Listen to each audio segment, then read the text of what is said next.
I wanted to break this down really into 4 points, which are relevant for this conversation, and I'll address what you asked me as well.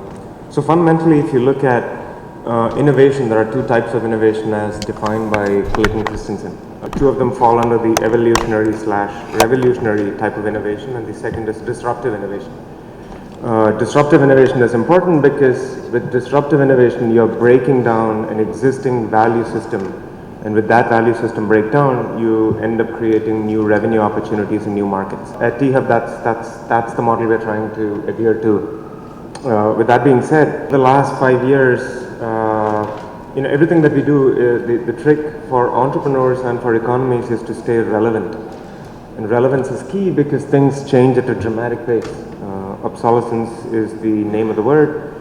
And by the time I finish speaking, most of what I said would be obsolete, which is actually a joke from a Dilbert cartoon. But with the context of staying relevant, I think in the last 5 years, the 2 forms of economy that have emerged have been what's called the gig economy and the machine economy.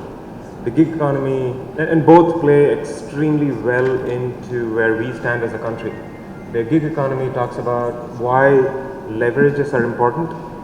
And I believe that with the service-based industry that India has developed over the last few years, we are primed to succeed. The second one is the machine economy, which talks about extremely high degrees of automation that will potentially make today's jobs redundant. A coupling of both the gig economy and the machine economy is what will make India an outstanding candidate in the emerging, and take us from an emerging market to potentially a leader in this space.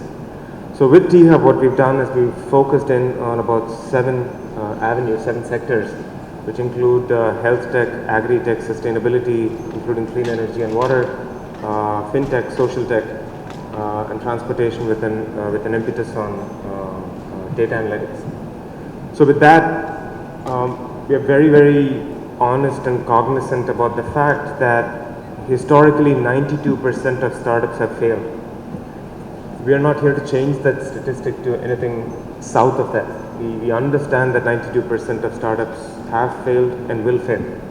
The trick is to see if we can shift that bell curve to the right so that the guys who don't fail are rock stars.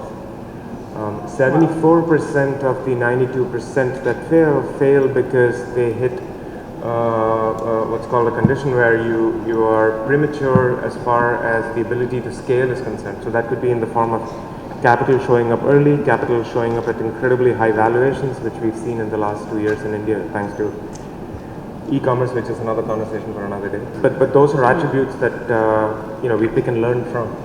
So I just wrote down a few metrics which I wanted to share with you, and I want to stick with the fact that 92% of startups will continue to fail. So we are not here to solve that problem. We're here to solve the problem of the remaining 8%, and the trick is to figure out how we identify those 8%. So in the 8 months that we've been alive as T-Hub, we've had 221 startups walk through our doors. We've contributed to the state in the form of over 7.5 crores of tax revenue. We've had 8 startups raise funding to the tune of 3.5 million. So we've had tremendous success, and a lot of it breeds from the fact that the government has played an incredibly cool facilitative role. And the second point is, I think what Ajit alluded to, the quality of startups that we've seen in the Telangana region have been amazing. So with that being said, I think the success that we've delivered has been tremendous, and we want to continue on that even keel to deliver more success. But I think those are my 4 cents, if you will, as far as the ecosystem is concerned. The big message that I would give out is relevance. I mean, if you don't stay relevant, a lot of existing industries are going to get disrupted. 2 specific examples that I like are fintech. In fintech today, the government of India is in fact ahead of the curve as far as the rest of the countries are concerned. Right. NPCI has launched this thing called the Unified Payment Interface, UPI. What that does is it allows me to today take a loan on my phone without going to a bank. We have a startup at T-Hub that's clocking over 40 crores in revenue in 10 months. And all it does is a platform that enables you to take loans, personal loans.